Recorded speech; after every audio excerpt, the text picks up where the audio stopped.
भक्तिमती माता बहने, श्री गुरु महाराज जी की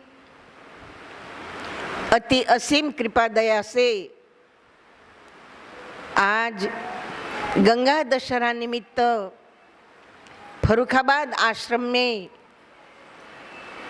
बहुत सुंदर कार्यक्रम का आयोजन प्रेमियों के द्वारा किया गया, जिसमें हमारे वार्ड के पार्षद जी आए थे और भी गणमान्य लोग आए, संत महात्मा, सेवा दल वाले और वरिष्ठ कार्यकर्ता प्रेमियों के सहयोग से जल वितरण एवं शरबत वितरण का कार्यक्रम हुआ और अभी सत्संग भी हो रहा है। तो आज गंगा दशहरा की आप सबको ढेरों ढेरों शुभकामनाएं। तो आज के दिन भागीरथ जी ने ऐसी तपस्या करी और स्वर्ग की धारा गंगा को पृथ्वी पर लाए, जिसको भगवान शिव जी ने अपने जटाओं में धारण किया। फिर भगीरथ जी कहते हैं कि विष्णु भगवान से निकली गंगा ब्रह्मा जी के कमंडल में समा गई और ब्रह्मा जी के कमंडल से निकली गंगा शिव जी के जटाओं में समा गई। सगर राजा की तीन तीन पीढ़ियों की जो तपस्या थी, जो संकल्प था कि सगर राजा के 60,000 पुत्र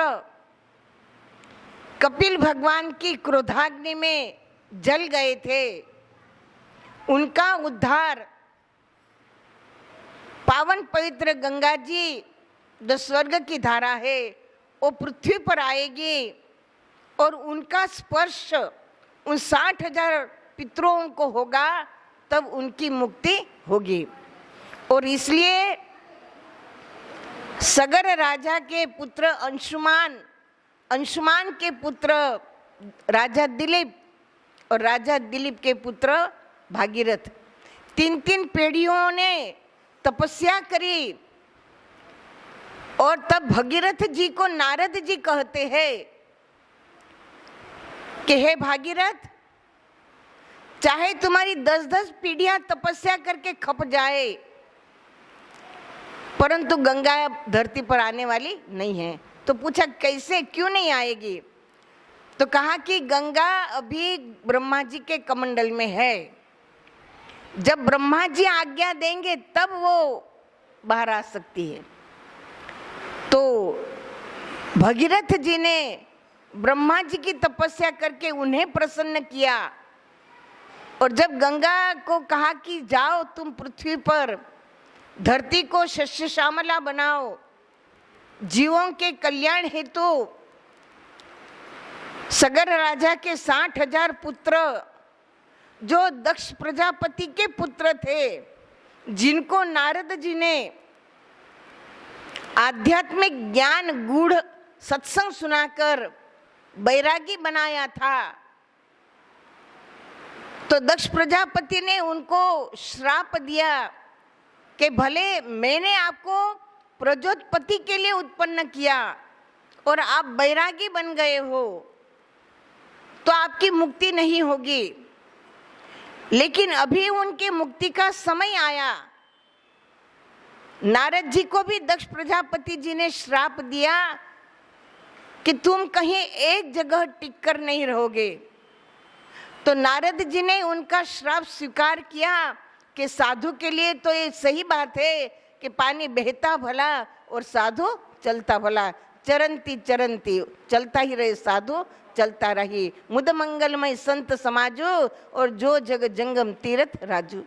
संतों के द्वारा ज्ञान गंगा पूरे वर्ल्ड में बहती ही रहती है। तो बदले में नारद जी ने दक्ष प्रजापति को आशीर्वाद दिया कि जाओ अब तुम्हारे कन्याएं ही कन्याएं होगी। दक्ष प्रजापति की 60 कन्याओं के द्वारा ये पूरे विश्व को जो है बनाया है।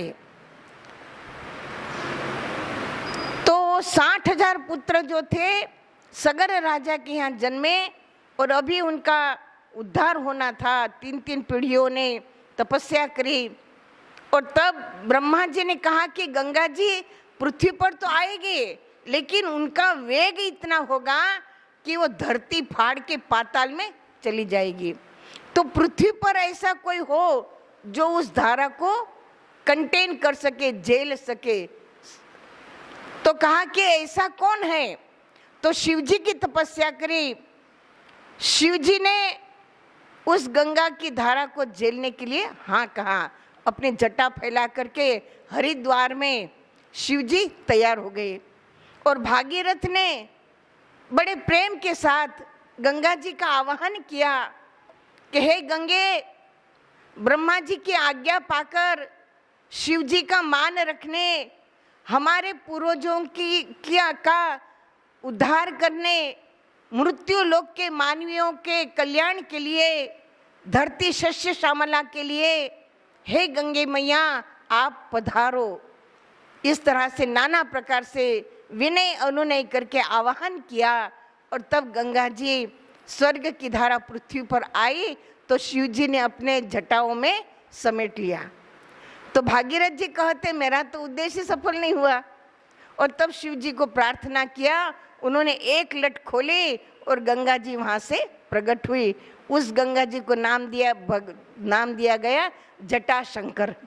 भगवान की जटा शंकर जी की जटा में से निकले तो जटा शंकर नाम दिया गया।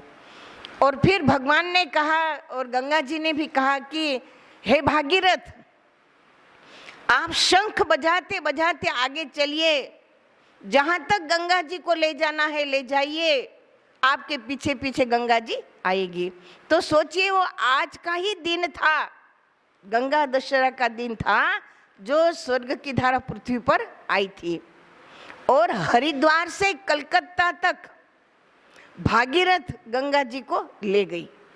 तो आप सोचिए कि कहाँ हरिद्वार और कहाँ कलकत्ता, जहाँ गंगा सागर एक सारे तीर्थ बार बार गंगा सागर एक बार जहाँ कपिल भगवान का आश्रम है, तो वहाँ तक गंगा जो है पूरे भारत को शस्य श्यामला करती हुई जाती है। तो वही दिन आज का है। तो भागीरथ जी ने कैसी तपस्या करी, ये हमें इनसे प्रेरणा लेना है।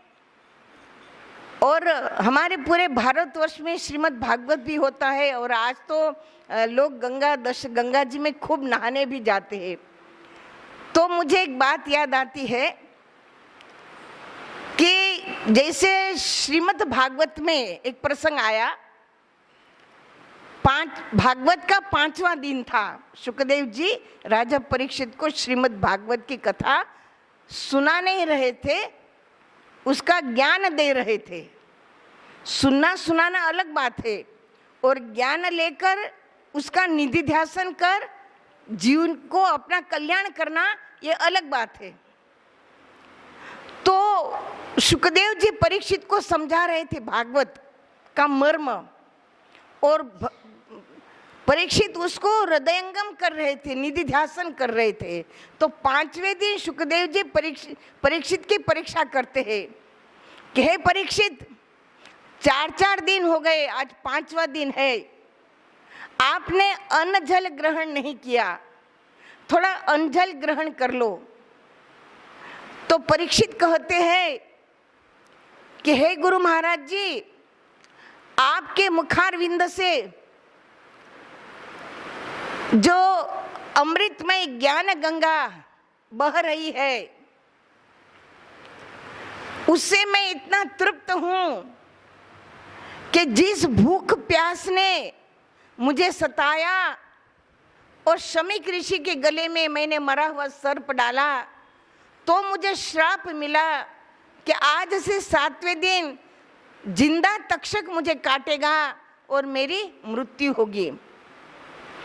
तो हे शुकदेव जी, आपके मुखारविंद से जो ज्ञान गंगा, पवित्र गंगा बह रही है, जिसका मैं रसपान कर रहा हूँ, तो मैं इतना संतुष्ट हूँ कि अब वो भूख प्यास मुझे सताती नहीं है। मैं तृप्त हूँ, मैं संतुष्ट हूँ।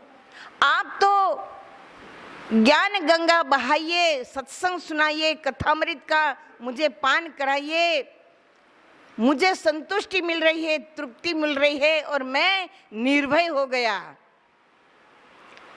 निर्भय का अर्थ है कि मृत्यु के बाद यदि हमारा हिसाब लिया जाए तो हमारे पास वो हिसाब है कि हमने सद्गुरु महाराज जी से ज्ञान लिया और हम साधना कर रहे हैं, भगवान का ध्यान करते हैं, श्वास में नाम का सुमिरन कर रहे हैं, तो मेरे पास ये हिसाब है, इसलिए हम निर्भय हो गए।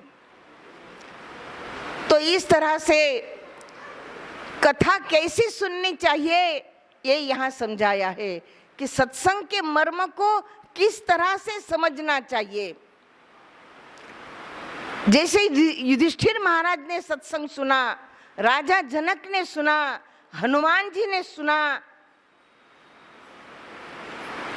प्रहलाद ने सुना, तो सत्संग में हमें इतनी रुचि होनी चाहिए। सत्संग के एक एक शब्द पर मज्जन फल पेखियत काला, काक होय पिक बको मराला, इतना मज्जन, इतना चिंतन मनन करना चाहिए, उसकी इतनी गहराई में जाना चाहिए कि सत्संग के मर्म को, ज्ञान के मर्म को, भेद को, एसेंस को हम समझे, तब ध्यान में मन लगेगा, और ध्यान में मन लगेगा, सुमिरन में मन लगेगा, तो निश्चित रूप से जीव का कल्याण होगा। तो कहते हैं कि जब से ये भागवत की कथा मतलब कि सत्संग का एक ज्ञानामृत का चलन हुआ है, तब से भगीरथी गंगा का महत्व कम हो गया, क्योंकि सत्संग रूपी ज्ञान गंगा मुदमंगल में संत समाजो, साधु संत घर घर में, गली गली में, मोहल्ले मोहल्ले में, शहर शहर में, देश विदेश में जाकर बहाते हैं। जबकि भगीरथी गंगा में नहाना है तो आपको वहां जाना पड़ेगा, लेकिन ये ज्ञान गंगा अपने आपके पास चली आती है। भगीरथी गंगा में नहाने से शरीर का मैल दूर होता है, लेकिन ज्ञान गंगा में नहाने से मन का मैल दूर होता है।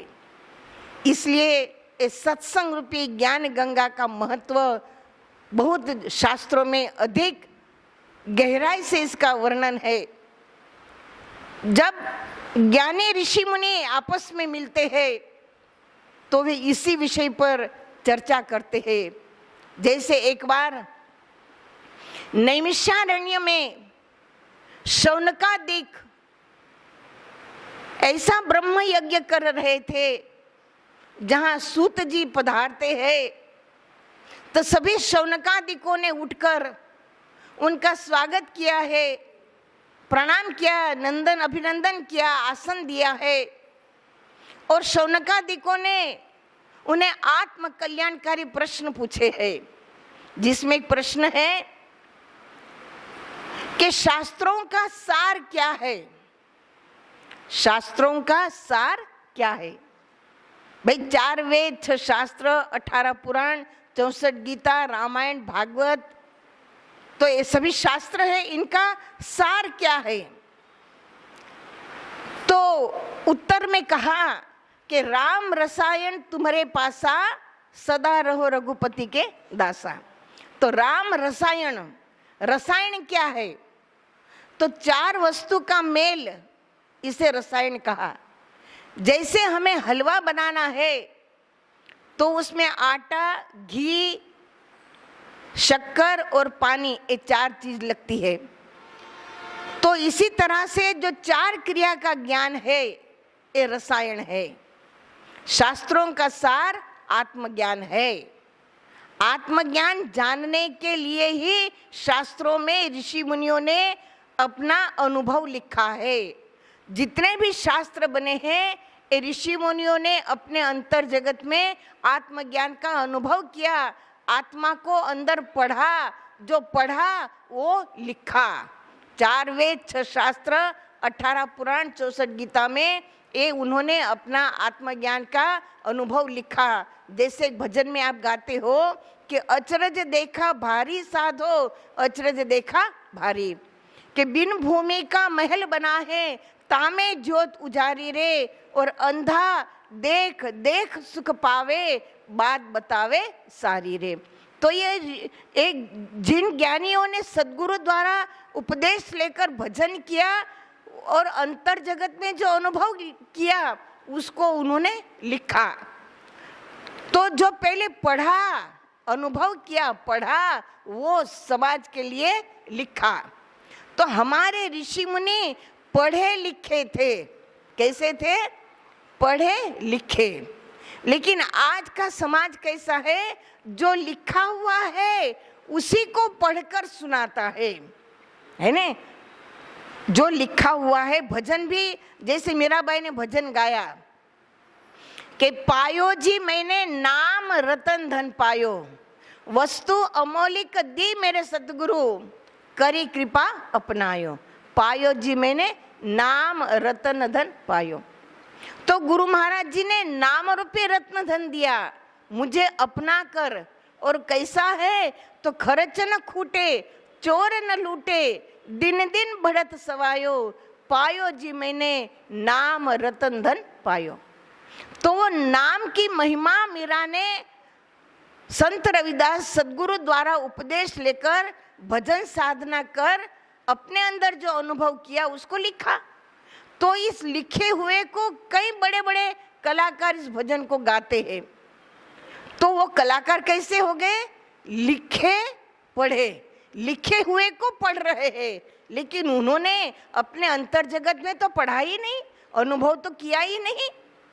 और इसलिए कहते हैं कि हमारे ऋषि मुनि पढ़े लिखे थे। और आज का समाज कैसा है? लिखा पढ़ा, है ना? लिखा पढ़ा, लिखे हुए को पढ़ता है। तो जो शास्त्र है इसका सार क्या है? कि आत्मज्ञान, आत्मा सो परमात्मा को जानना और जान करके उसका ध्यान करना, श्वासों में प्राणों में सुमिरन करना, जिसको कहा कि अजपा नाम गायत्री योगी नाम मोक्षदायिनी, यस्य संकल्प मात्रेण सर्व पापेभ्यो प्रमुच्यते। कि वो भगवान का नाम श्वासोश्वास में अजपा है। जो व्यक्ति उस अजपा का जाप करता है तो उसकी सारी सात्विक मनोकामना, परमार्थ की मनोकामना पूर्ण होती है। यस्य संकल्प मात्रेण सर्व पापेभ्यो प्रमुच्यते, वो सभी पापों को नाश करने वाला जो है नाम है। ऐसा शास्त्र में ईश्वर के नाम का रसायन है। फिर अगला प्रश्न किया कि मानव जाति के लिए श्रेष्ठ कर्म क्या है? कौन सा श्रेष्ठ कर्म है? तो कहा कि भगवान के नाम का सुमिरन करना, ईश्वर प्राप्ति का यत्न करना, जतन करना, यही मानव के लिए श्रेष्ठ कर्म है। वहां एक और सवाल किया कि संसार के जीवों का कल्याण किस में है? संसार के जीवों का कल्याण किस में है? तो सूत जी बताते हैं कि शतम विहाय भोज्यम सहस्रम स्नान आचरित लक्ष्य विहाय दातव्यम कोटि त्वक्ता हरि भजित। मतलब कि 100 काम छोड़कर भोजन करो, 1000 काम छोड़कर स्नान करो, 100 1000 फिर लाख, लाख काम छोड़कर दान दो, और कोटि त्वक्ता हरि भजित, कोटि करोड़ों काम छोड़कर भगवान का, ईश्वर का भजन करो, ध्यान करो, सुमिरन करो। इसी से मानव का कल्याण है। भजन में ही कल्याण है। शिव जी सृष्टि के रचयिता है। सृष्टि में जितने प्रकार की विद्याएं हैं, कलाएं हैं, जितने प्रकार का भौगोलिक वर्णन है, जितने प्रकार की संसार में हर वस्तु का शिव जी को अनुभव है, उन्होंने उस महाग्रंथ में सब कुछ समाहित किया है।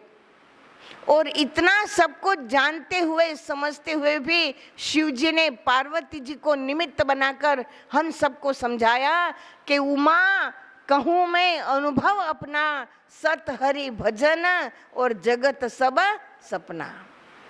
तो ईश्वर भजन ही सार है, उसी में जीव का कल्याण है। ईश्वर भजन ही शास्त्रों का सार है, मनुष्य का श्रेष्ठ कर्म है, यही मानव के लिए कल्याणकारी है। और अगला सवाल क्या कि भगवान अवतार धारण क्यों करते हैं? तो यही समझाया कि यदा यदा ही धर्मस्य ग्लानिर्भवति भारत अभ्युत्थानम अधर्मस्य तदात्म्यानं सृजाम्यहम् परित्राणाय साधूनां विनाशाय च दुष्कृताम् और धर्म संस्थापनार्थाय संभवामि युगे युगे। कि जब जब धर्म की हानि होती है, अधर्म बढ़ता है, दुष्ट प्रवृत्ति के जीव बढ़ जाते हैं, और तब तब भगवान अपने भक्तों की रक्षा के लिए, धर्म की स्थापना के लिए भगवान अवतार धारण करते हैं। तो धर्म की स्थापना किसे कहते हैं? बड़ा सवाल है। धर्म की स्थापना किसे कहते हैं? भगवान श्री कृष्ण ने धर्म की स्थापना करी। मैं पूछती हूँ कि भगवान श्री कृष्ण ने धर्म की स्थापना करी तो कहाँ करी? तो श्रीमद् भगवत गीता प्रमाण देता है कि भगवान श्री कृष्ण ने अर्जुन को मोह हो गया कि सामने के पक्ष में मेरे आप्तज, मेरा परिवार खड़ा है, मैं इन्हें मारूंगा, मुझे पाप लगेगा, इससे बेहतर है कि मैं भिक्षा मांगकर अपना गुजारा करूं।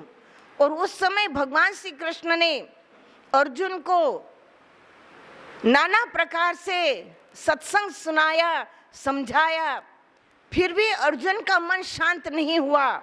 और तब भगवान श्री कृष्ण ने अर्जुन को आत्मज्ञान की चर्चा समझाई कि हे अर्जुन, तुम ये कहते हो कि मैं इनको मारूंगा तो मुझे पाप लगेगा, तो तुम किसे मारोगे? शरीर को मारोगे कि आत्मा को मारोगे? यदि आत्मा को मारने की बात करते हो तो नैनम छिदन्ति शस्त्राणि नैनम दहति पावक न चैनम क्लदन्ताप्यो न शोष्यति मारुतः न जायते म्रियते वा कदाचिन्नाय भूत्वा भविता वा न भूयः अजो नित्य शाश्वतोयम पुराणो न हन्यते हन्यमाने शरीरे। कि हे अर्जुन, आत्मा को अस्त्र शस्त्र द्वारा काटा नहीं जा सकता, अग्नि उसे जला नहीं सकती, पानी गिला नहीं कर सकता, हवा उड़ा नहीं सकती। आत्मा अजर अमर अविनाशी है, शाश्वत है, सनातन है, पुरातन है। शरीर का नाश हो जाता है। पंच महाभूत तत्वों से बना शरीर, क्षितिजल पावक गगन समीरा, पंच रचित यह अधम शरीरा। 5 तत्वों से ये अधम शरीर बना। आत्मा निकल जाने के बाद 5 तत्वों में विलीन हो जाते हैं। तो शरीर तो 5 तत्वों का 5 तत्वों में विलीन हो जाता है, वो तो जड़ है। और चेतन आत्मा जिसका कभी नाश नहीं होता, जो शाश्वत है, सनातन है, पुरातन है। सनातन है, सनातन का मतलब जिसकी न शुरुआत है न जिसका अंत है, जो जन्म मरण से परे है, जो सनातन आत्मा है। हे अर्जुन, इस आत्मा का नाश नहीं तो तुम किसे मारोगे? हे अर्जुन, तू मुझे देख और युद्ध कर। अर्जुन कहते हैं, प्रभु मैं आपको सिर से लेके पांव तक देख रहा हूं। तब भगवान श्री कृष्ण कहते हैं, हे अर्जुन, तुम जो मुझे देख रहे हो ये तो मेरा पंचभौतिक तत्वों से बना हुआ नाशवान शरीर है। धर्म की स्थापना हेतु तो मैंने ये सगुण रूप धारण किया है, सगुण शरीर धारण किया है। लेकिन मैं आत्मा रूप से अहमात्मा गुणाकेश सर्वभूताश्रय स्थितः। हे अर्जुन, आत्मा रूप से मैं सभी भूत प्राणियों में सर्वव्यापक हूं। तुम मेरा उस स्वरूप को देखो जिसे निज स्वरूप कहा, आत्म स्वरूप कहा। श्रीमद् भगवत गीता में आप लोग इस बात को समझिए कि श्रीमद् भगवत गीता में भगवान श्री कृष्ण ने जहां मैं शब्द का प्रयोग किया है, विश्वरूप का दर्शन, विश्वरूप का वर्णन किया है कि इसमें मैं, उसमें मैं, उसमें मैं, उसमें मैं, सब में मैं, तो मैं का तात्पर्य आत्मा से है।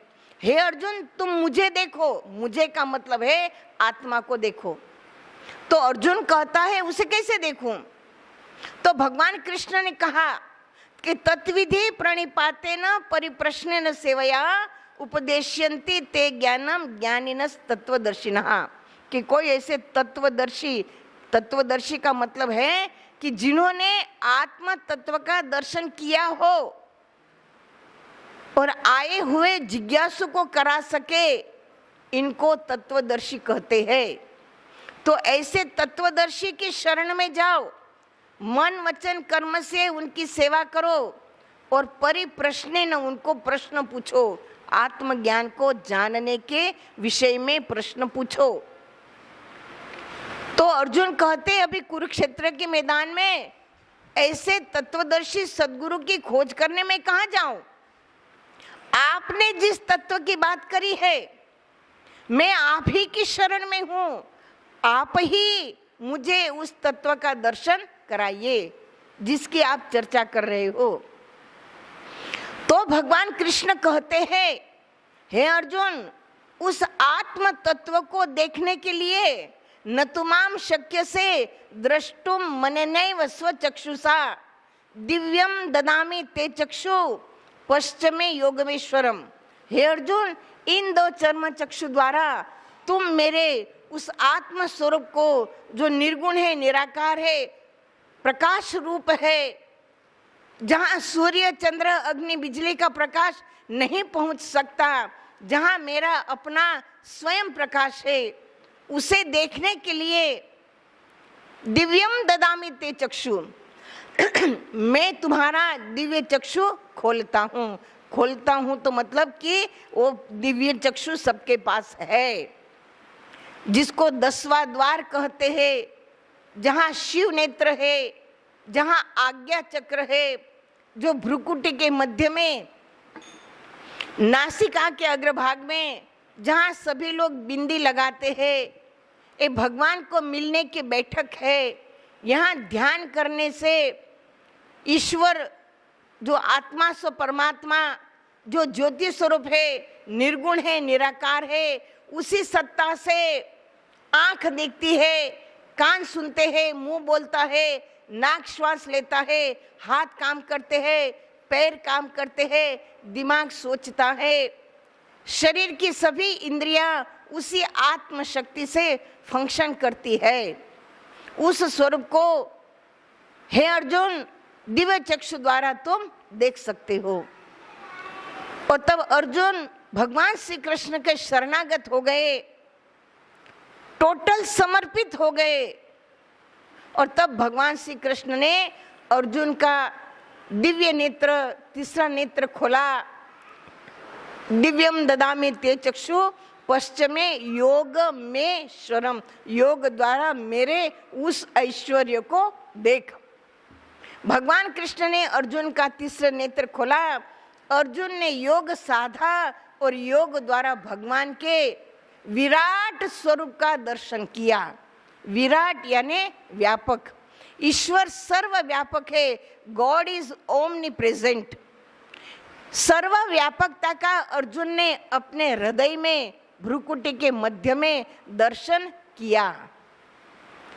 तो भ्रुकुटी के मध्य में सद्गुरु श्री कृष्ण भगवान ने, जगत गुरु है ने, भगवान कृष्ण ने अर्जुन को तीसरा नेत्र खोल के जो दर्शन कराया, उसी को धर्म की स्थापना कहते हैं।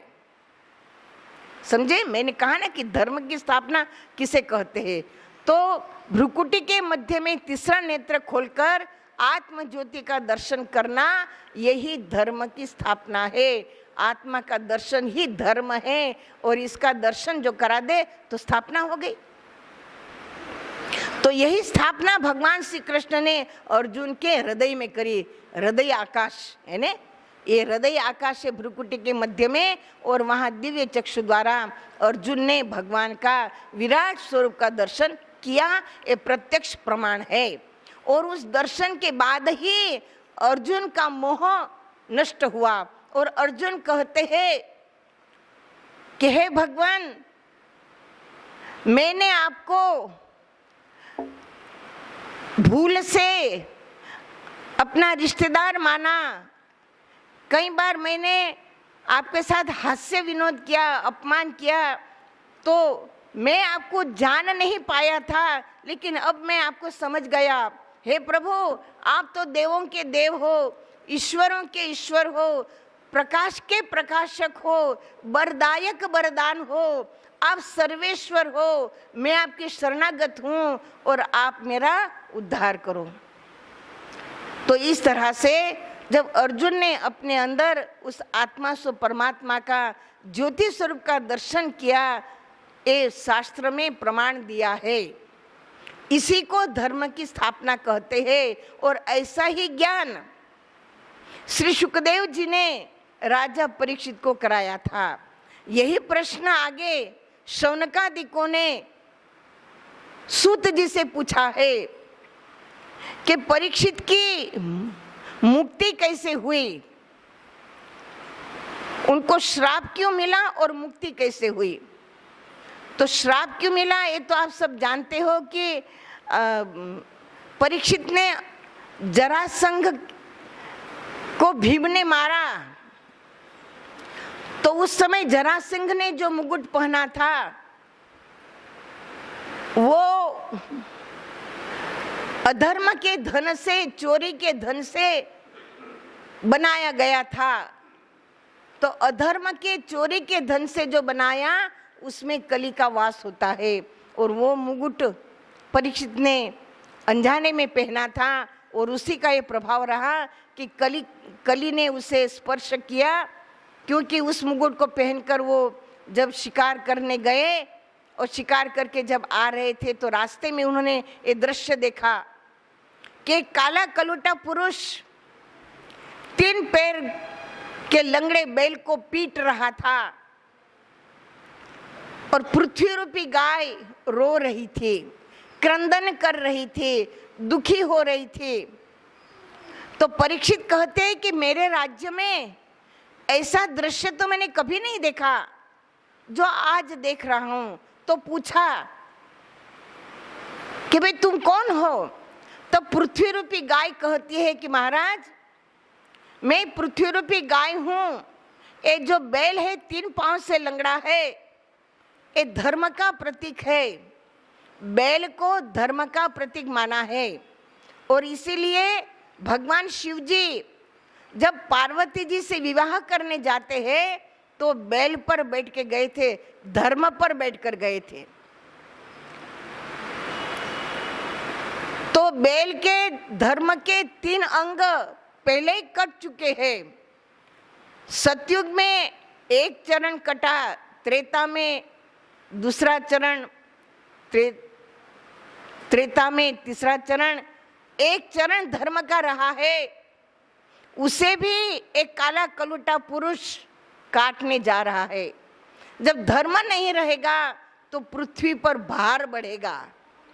धरती कहती है कि मुझे धरती पर मनुष्यों का भार नहीं, पहाड़ों का, पर्वतों का भार नहीं, नदियों का, समुद्रों का भार नहीं, लेकिन मुझ पर पापियों का, अधर्मियों का, अत्याचारियों का, आतंकियों का भार है। और इसलिए ये कलयुग जो है, धर्म का एक चरण बचा है, उसे भी काट रहा है। इसलिए पृथ्वी रो रही है। तो परीक्षित कहते हैं ऐसे अधर्मी कलयुग को तो मैं अभी मार डालूं। उन्होंने बाण संधान किया और उसी समय कलयुग परीक्षित के चरण पकड़ लिए, महाराज मैं आपकी शरणागत हूं, मानता हूं कि मेरे अंदर 99 गुण अवगुण है, 99 दोष है। एक कल युग, कल यानी यंत्र, यांत्रिक युग है। कली युग, कली यानी झगड़ा, झगड़े का युग है। जरा सा किसी को तू कह दिया कि झगड़ा चालू, तो ऐसा कलयुग का प्रभाव है। यांत्रिक युग है, यंत्र भी सबके हाथ में मोबाइल के यंत्र है। बहुत सारे यंत्रों की जो है एक कल युग, यांत्रिक युग हो गया है। तो 99 दोष कलयुग स्वीकार करता है, लेकिन कहता है महाराज मेरे अंदर एक गुण है, उसे आप समझ लो, फिर चाहे मारो चाहे छोड़ो। तो परीक्षित राजा ने पूछा क्या गुण है? तो कहते हैं कि कलयुग केवल नाम आधारा और सुमर सुमर नर उतर ही पारा। कि सतयुग त्रेता द्वापर में बहुत कड़ी कड़ी तपस्याएं करनी पड़ती थी, बहुत यज्ञ याग करने पड़ते थे, नाना प्रकार के कष्टों को झेलकर तपस्याएं करनी पड़ती थी, लेकिन कलयुग के जीवों से ऐसा कुछ होने वाला नहीं है। और इसलिए कलयुग में केवल नाम का सुमिरन जो सहज है, कलयुग के लिए बताया कि भाव कुभाव अनख आलस हूँ और नाम जपत मंगल दिसे दसूं। के भाव से कुभाव से जबरदस्ती से आलस्य से भी यदि कोई नाम का सुमिरन करेगा तो भी कलयुग में सबका कल्याण होगा।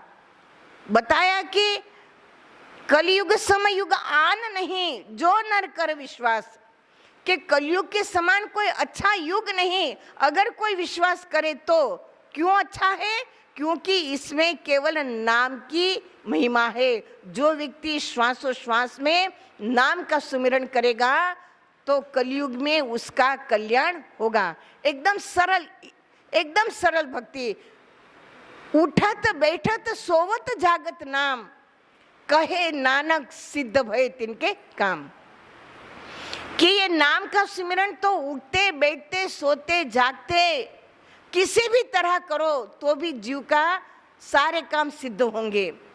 तुलसीदास जी को किसी ने पूछा कि हम सुमिरन करने बैठते हैं तो कभी मन नहीं लगता, तो कभी ढंग का सुमिरन नहीं होता, तो क्या इसका फल मिलेगा? तो तुलसीदास जी कहते हैं कि तुलसी मेरे राम को रीझ भजे या खींच। जमीन पर पड़ा जो बीज है, कैसा भी पड़ा है वो उल्टा सीधा बीज तो जमीन पर पड़ा उग जाएगा, उल्टा सीधा बीज। कि जमीन पर यदि कोई भी बीज उल्टा सीधा कैसा भी पड़े वो उग जाता है। इसी तरह से भगवान का नाम सुमिरन रीझ भजे या खींच तो भी उसका फल मिलता है। तो भगवान के नाम से नाम सुमिरन में बैठोगे तो उसका फल कलयुग में बहुत बड़ा बताया है। और इसलिए कलयुग अच्छा युग है साधना के विषय में। तो ऐसे नाम की महिमा राजा परीक्षित ने कलयुग के द्वारा सुनी। तो कहते हैं कि उन्होंने कलयुग को छोड़ दिया, लेकिन कहा कि हर जगह कलयुग नहीं रह सकता। तो कलयुग को चोरी, जुआ, दारू और पर स्त्री संग ऐसे जगह में, खराब जगह में उसको स्थान दिया। कलयुग कहता है महाराज कोई अच्छी जगह भी दे दो। तो कहता है ठीक सुवर्ण में यानी सोने में तुम्हारा वास रहेगा। और परीक्षित राजा ने वो अधर्म के सोने का मुकुट पहना था, कलयुग ने सबसे पहले उसमें वास किया। और उसका ये परिणाम हुआ कि जब परीक्षित राजा अपने महल की तरफ लौट रहे थे तो उनको भूख प्यास ने सताया। और भूख प्यास की वजह से उन्होंने शमीक ऋषि के आश्रम में गए, जल मांगा, लेकिन ऋषि ध्यान में बैठे थे, सुना नहीं। तो उनको क्रोध आया क्रोध क्यों आया? नहीं आना चाहिए था। ऋषि की वो सेवा करते थे, धार्मिक थे, नीतिज्ञ थे, लेकिन सुवर्ण के मुकुट में कली का प्रवेश हो गया और इसलिए परीक्षित को क्रोध आया। वहां मरा हुआ सांप पड़ा था, बाण से उठाया और शमीक ऋषि के गले में पहना दिया। शमीक ऋषि के पुत्र श्रृंगी ऋषि को ये पता चला और वहीं से उन्होंने श्राप दे दिया कि जिसने मेरे पिता के गले में मरा हुआ सर्प डाला है, आज से 7वें दिन जिंदा सांप उन्हें काटेगा, तक्षक, और उनकी मृत्यु होगी। जब इस बात का खुलासा हुआ श्रृंगी ऋषि को, शमीक ऋषि को और परीक्षित को, जब ये सारी बातें पता चली, तो संक्षिप्त में कह रही हूं, तो राजा परीक्षित ने अपने पुत्र जो है उसको राजगादी सौंप दी और वे राजर्षि बने। जहाँ 88,000 ऋषि मुनि थे, वहां जाकर उन्होंने अपने पापों का ऐलान किया कि मैंने शमीक ऋषि के गले में सर्प डाला, उनका अपमान किया, बड़ा अपराध किया, मुझे श्राप मिला है, 7वें दिन मेरी मृत्यु होने वाली है। आप सब बड़े विद्वान हो, ज्ञानी हो, कोई मुझे ऐसा साधन बताओ कि 7 दिन में मेरी मुक्ति हो। मैं क्षत्रिय हूँ, मृत्यु से डरता नहीं हूँ, लेकिन मृत्यु सुधारना चाहता हूँ। अभी अभी कलयुग के मुख से नाम की महिमा सुना हूँ, कोई मुझे ऐसा साधन दे दो कि मैं 7 दिन में क्या करूं, कौन से देवी देवताओं को रिझाऊं, कौन से शास्त्रों को पढ़ूं, कौन सा यज्ञ याग करूं, कौन से तीर्थों में जाऊं। वहां बैठे 88,000 ऋषि मुनियों में भगवान वेद व्यास जी भी बैठे थे, लेकिन सभी ने हाथ खड़े कर दिए और यही कहा कि जन्म जन्म मुनि जतन कराई, अंत राम ते ही आवत नहीं। कि जन्मों जन्मांतर अनेक प्रकार की साधना करने पर भी मृत्यु के अंतिम श्वास में ईश्वर याद आएंगे ही, इसकी कोई गारंटी नहीं है। और मुक्ति कैसे होती है? तो गीता जी में समझाया कि अंत काले च मामेव स्वर्णमक्त्वा कलेवरम यह प्रयाति समद्भावयाति नास्त्रयत्र संशयम। भगवान कृष्ण अर्जुन को कहते हैं, हे अर्जुन, मृत्यु के अंतिम श्वास में जो जीव मेरे नाम का सुमिरन करता हुआ, मेरे ज्योति प्रकाश का ध्यान करता हुआ इस स्थूल देह का त्याग करता है, वो मेरे लोक में आता है, उस जीव का आवागमन, जन्म मरण हमेशा के लिए समाप्त हो जाता है। ऐसा शास्त्र विदित है। रामायण में प्रमाण दिया कि जासु नाम सुमरत एक बारा नर उतरही भव सिंधु अपारा। जासु नाम सुमरत एक बारा, एक बार का मतलब हमने तो कई सालों से हम सिमरन कर रहे हैं, तो यहाँ एक बार क्यों कहा? वो एक बार है मृत्यु के समय का अंतिम श्वास में नाम का सुमिरन करता हुआ जो जीव स्थूल देह का त्याग करता है वो उतर ही भव पार। और इसलिए किसी ने गारंटी नहीं ली कि जन्म जन्म मुनि यत्न कराइए और अंत नाम ते ही आवत नहीं, अंतिम श्वास में नाम याद आएगा ही, इसकी कोई गारंटी नहीं। और तब जो है परीक्षित ने आर्तनाद से भगवान श्री कृष्ण को पुकारा कि प्रभु आपने गर्भ में मेरी रक्षा करी, अब मेरा मृत्यु का समय है, मेरी मृत्यु भी सुधारो। वहाँ भजन सुंदर दिया है, तो भजन हम नहीं गाएंगे, लेकिन भगवान कृष्ण जिनका काम है सृष्टि का पालन करना, और यहाँ मृत्यु सुधारने की बात है, संहार की बात है, संहार का काम शिव जी करते हैं। और इसलिए भगवान कृष्ण ने शिव जी को प्रेरणा करी कि शिष्य लायक है, जाओ उसकी मृत्यु सुधारो, अधिकारी है। कैसा है? अधिकारी। मुक्ति का भी जीव अधिकारी बनता है।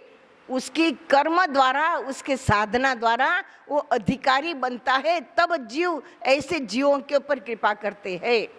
अधिकारी है वो मुक्ति का।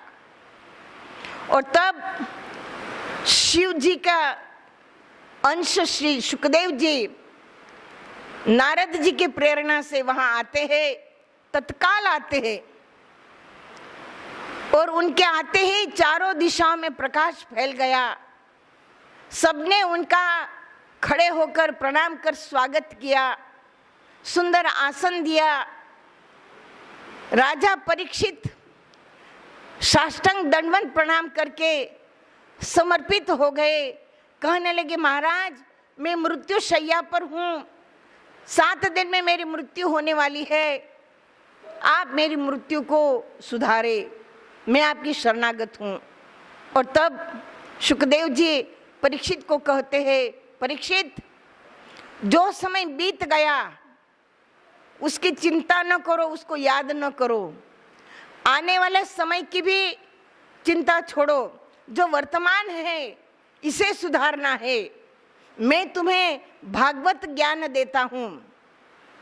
सबसे पहले ये समझना है कि भागवत किसे कहते हैं। भागवत का अर्थ है भ प्लस अवगत। भ यानी भगवान, भगवान से अवगत होना यानी भगवान का परिचय होना। तो श्रीमद् भगवत गीता में भगवान श्री कृष्ण अर्जुन को कहते हैं, हे अर्जुन ज्ञानेन परिचायते माम, कि आत्मज्ञान से ही मेरा परिचय होता है। आत्मज्ञान मिला, ध्यान किया तो ईश्वर का परिचय हुआ। तो सुखदेव जी सर्वप्रथम परीक्षित राजा को 4 क्रिया का चतुर्श्लोकी का, जो भगवान विष्णु के 4 हाथ में शंख चक्र गदा पद्म है, जो धर्म का ज्ञान का प्रतीक है, उस 4 क्रिया का अंतर जगत में अनुभव कराया, उपदेश दिया, ज्ञान कराया, ईश्वर का परिचय कराया।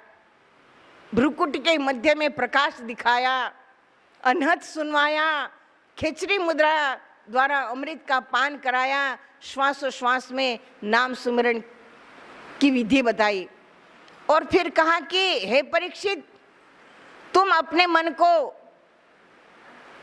इन क्रियाओं में लगाए रखो और तुम्हारे मन में वैराग हो, विरक्ति हो, साधना में मन लगा रहे, ऐसा मैं तुम्हें सत्संग सुनाता हूँ, समझाता हूँ, संसार की नश्वरता का मैं तुम्हें बोध कराता हूँ। और इस तरह से सुखदेव परीक्षित संवाद 7 दिन तक चलता रहा। परीक्षित निरंतर साधना में मन लगाकर, कर से कर्म करो विधि नाना, और मन राखो जहाँ कृपा निधाना। और इस तरह से परीक्षित राजा ने मन को संसार की चहुँ दिशाओं से हटा करके साधना में मन लगाते हुए, कानों से सुखदेव जी द्वारा जो सत्संग सुनाया जा रहा था, कथामृत का पान कराया जा रहा था, उसे वो हृदयंगम कर रहे थे, पी रहे थे, समझ रहे थे, अपने अंदर उसको ढाल रहे थे। और इस तरह से सृष्टि की रचना से लेकर कलियुग तक,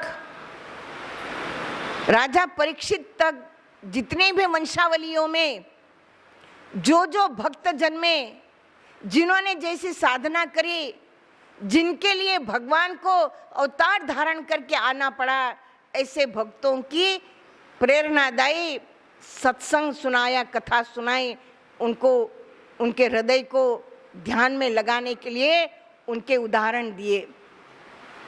और परीक्षित बिल्कुल स्थिर मन करके सत्संग को समझते हैं। सुनना अलग बात है और समझना अलग बात है। सुनना तो वो हो गया कि एक कान से सुना, दूसरे कान से निकल गया, लेकिन श्रुति और स्मृति का अर्थ यह है कि सद्गुरु महाराज जी जो सुनाते हैं उसको शिष्य जो है अपने हृदय में धारण कर लेता है, उसको अपने जीवन में उतारता है।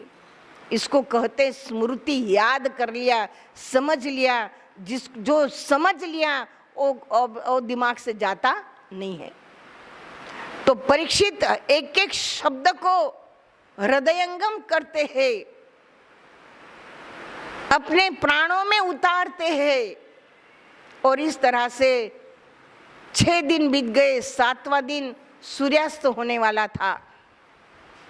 और शुकदेव जी कहते हैं कि हे राजन, अभी थोड़ी ही समय में सूर्यास्त होगा, तक्षक आएगा, तुम्हें काटेगा।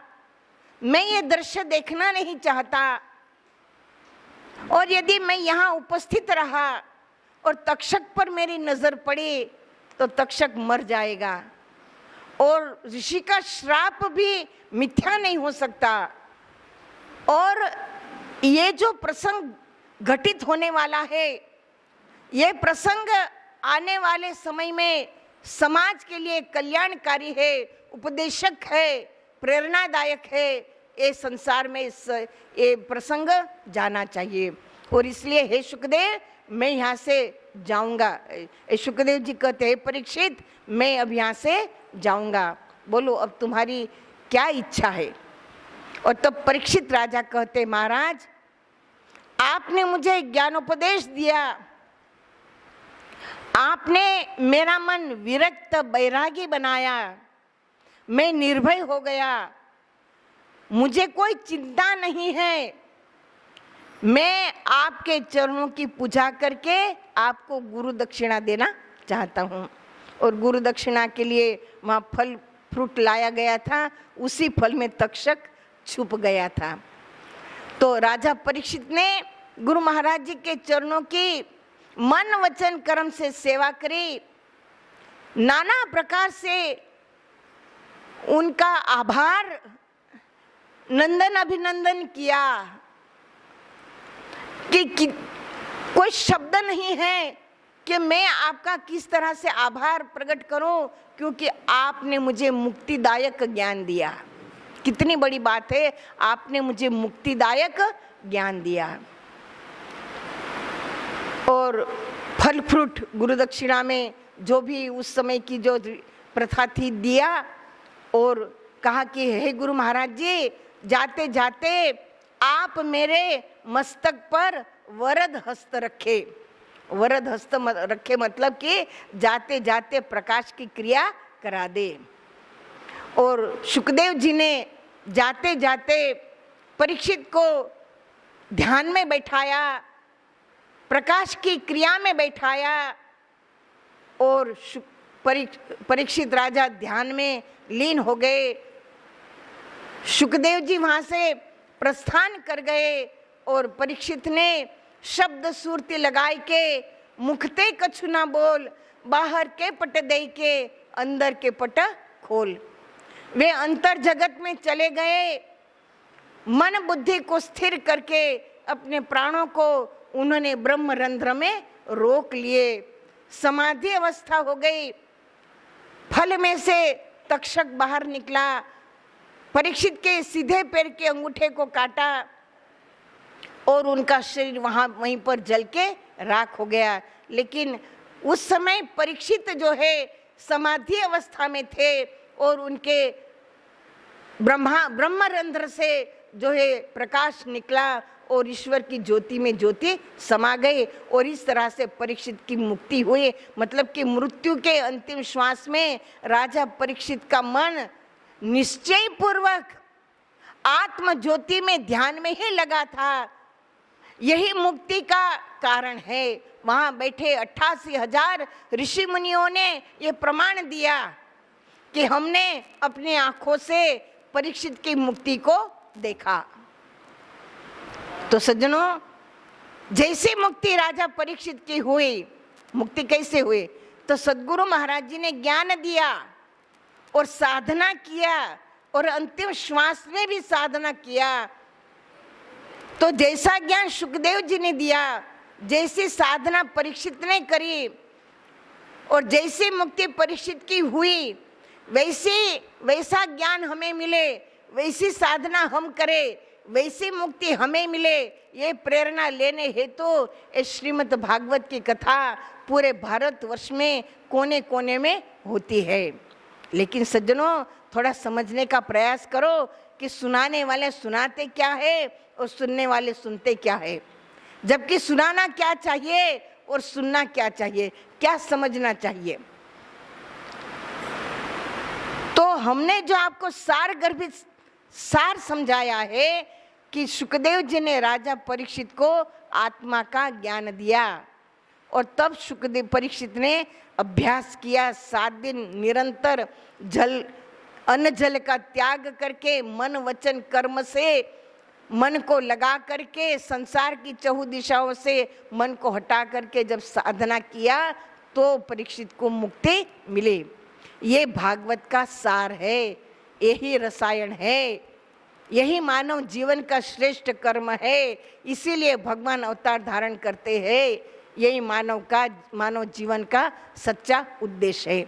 और यही ज्ञान आज हम जहाँ बैठे हैं गुरु दरबार में, फर्रुखाबाद आश्रम में, श्री गुरु महाराज जी का आश्रम है और श्री गुरु महाराज जी यही ज्ञान पूरे भारतवर्ष में हजारों आश्रम है, गुरु महाराज जी के हजारों संत महात्मा है, आत्मज्ञान का प्रचार प्रसार करते हैं। आत्मज्ञान का प्रचार प्रसार हेतु ही ये आश्रम का निर्माण होता है। संत महात्मा आपको सत्संग सभी धर्म ग्रंथ शास्त्रों के आधार से समझाते हैं, सुनाते नहीं है, समझाते हैं। तो इस पर हमें चिंतन मनन करना चाहिए, गहराई से चिंतन मनन करके सार को जाने और खूब खूब साधना करके हम अपने आत्मा का कल्याण करें। तो यही जीवन का सार है और इसीलिए गुरु महाराज जी के हम जीवों के पर अति विशेष कृपा दया है कि महाराज जी ने आश्रम बनाकर संत महात्मा को उपदेश की आज्ञा देकर आपके सामने उपदेश देने के लिए भेजा, ताकि आप उपदेश लो, साधना करो। और साधना की कमाई, गुरु दरबार के सेवा की कमाई निष्फल कभी नहीं जाती है। कबीर कमाई अपनी निष्फल कभी ना जाए, 100 जन्म भी धार ले फिर मिल से आए। तो ये आध्यात्मिक कमाई जो है ये हमारा बैंक बैलेंस है। जैसे आप सब लोग LIC करते हो, उसमें प्रीमियम भरते हो, तो कहते हैं कि जिंदगी के साथ भी और जिंदगी के बाद भी, लेकिन जिंदगी के बाद वो प्रीमियम आपको मिलेगा इसकी कोई गारंटी नहीं है। लेकिन नाम सुमिरन का प्रीमियम जितना भरोगे, जितनी गुरु दरबार की सेवा का प्रीमियम भरोगे, तो निश्चित रूप से कुदरत का नियम है कि वो कमाई आपकी जिंदगी के साथ भी और जिंदगी के बाद भी निश्चित रूप से रहेगी। तो जो कुछ भी आपको हमने समझाया है इसके ऊपर चिंतन करें, मनन करें, विचार करें। तो यहीं पर मैं अपनी वाणी को विराम देती हूँ और आप लोग ने बड़े प्रेम से, शांति से सत्संग को समझा है। आपका बहुत बहुत धन्यवाद। प्रेम से बोलिए श्री सद्गुरुदेव महाराज की, श्री आनंद कंद भगवान की, जगत जननी श्री माता जी की, मानव धर्म की, भारत माता की।